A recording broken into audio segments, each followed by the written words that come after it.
Cette vidéo va parler de l'origine des éléments actifs, comment utiliser les points de pivot et comment modifier l'origine d'un élément. Origine des éléments. Quand on sélectionne un objet dans la scène, on peut remarquer un petit cercle orange, en général au milieu de l'élément. Ce petit cercle, c'est le point d'origine de l'élément. C'est lui qui donne les coordonnées de position notamment de l'élément. Par défaut, c'est autour de lui que vont se faire les modifications GRS, donc de déplacement, rotation et redimensionnement. Élément actif.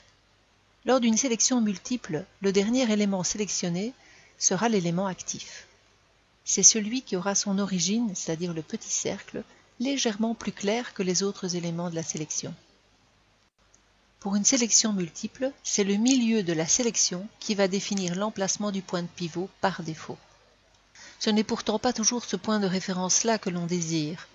Pour avoir un autre point de référence, il faudra modifier donc le point de pivot. Point de pivot.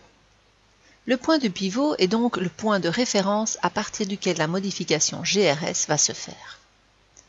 Dans le cas d'un déplacement, sa position n'a absolument aucune importance. Par contre, pour une rotation, le point de pivot définit le point central autour duquel les éléments vont pivoter. Et dans le cas d'un redimensionnement, le point de pivot sera le point qui ne bougera pas lors du redimensionnement. Tout le reste s'agrandira ou se rétrécira à partir de ce point fixe. Regardons les exemples de rotation avec des points de pivot de différents types. Ici, vous avez un exemple avec le médian point, donc par défaut, le point de pivot est au centre des éléments sélectionnés, donc de l'ensemble des éléments sélectionnés. C'est plus ou moins égal au bounding box center, qui est un autre choix, qui est aussi le point central de la sélection.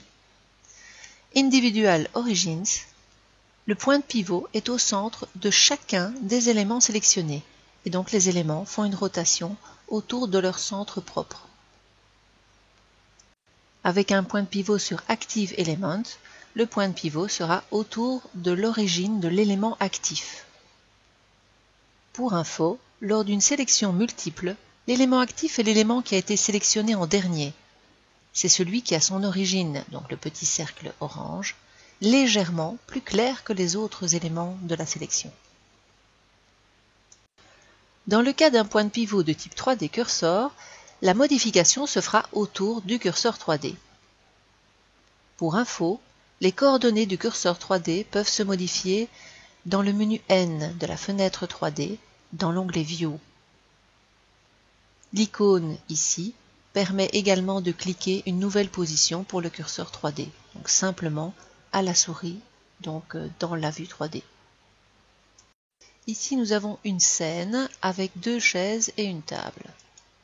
Quand je sélectionne un élément, bon, ici évidemment j'ai placé l'origine au niveau du sol, je vous expliquerai après comment faire. Quand je sélectionne un élément, si j'ai le point de pivot au median point et que je fais une rotation par exemple en tapant R, vous voyez ici c'est une rotation par rapport à la vue, mais je peux faire R, Z. À ce moment-là, c'est une rotation par rapport à l'axe des Z, comme on a vu dans les opérations GRS. C'est toujours par rapport à l'origine donc de la chaise que ça se fait.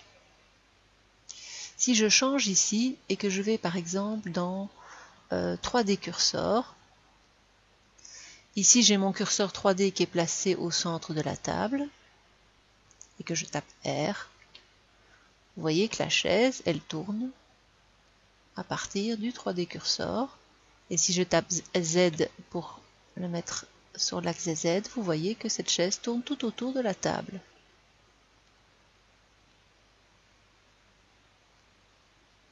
Alors si j'ai plusieurs sélections, imaginons je sélectionne les 2 chaises et j'aimerais que les 2 chaises fassent le même genre de rotation, eh bien je vais ici et je vais dans Individual Origin. Là, chacune des chaises va tourner séparément. Donc R pour faire une rotation, vous voyez, elles tournent chacune par rapport à leur origine. Si je fais Z, elles tournent chacune autour de l'axe des Z, mais toujours par rapport à leur origine. Et alors, si le curseur 3D n'est pas placé au centre de la table, pour ne pas trop se casser la tête, il est possible de sélectionner les deux chaises, puis avec Shift d'ajouter la table à la sélection, et on voit que le petit point ici orange est un peu plus clair, c'est presque un jaune par rapport aux deux autres points orange. Ceci donc, c'est l'élément actif. Donc si on va chercher ici active élément, ça veut dire que les chaises vont tourner autour de ce point-là. Donc je fais R pour rotation et regardez, ça tourne effectivement. Bon, il est clair que la table tourne avec.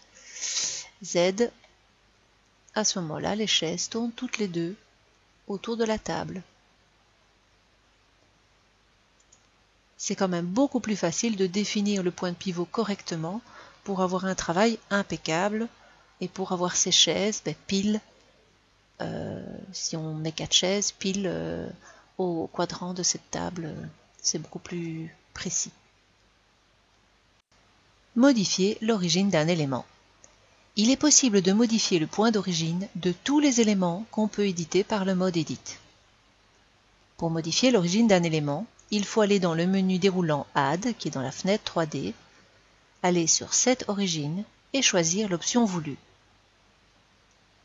Les options les plus utilisées sont Géométrie to Origin. Là, la géométrie de l'élément va se placer de manière à ce que son milieu soit positionné à l'endroit de l'origine actuelle. L'origine évidemment de l'élément, bien sûr. Origine to géométrie. Là, le point d'origine va se déplacer de manière à ce qu'il soit positionné au milieu géométrique de l'élément. Origine to 3D cursor. Là, l'origine de l'élément va se placer à l'emplacement exact du curseur 3D.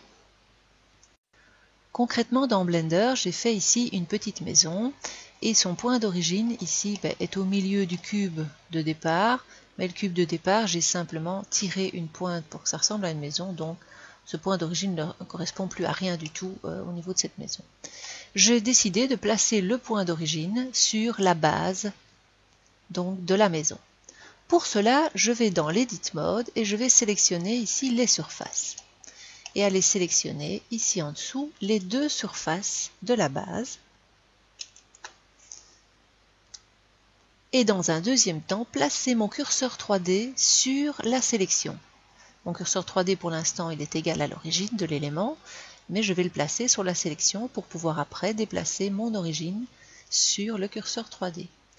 Et donc pour ce faire, je tape Shift S et je vais sur Cursor to Selected.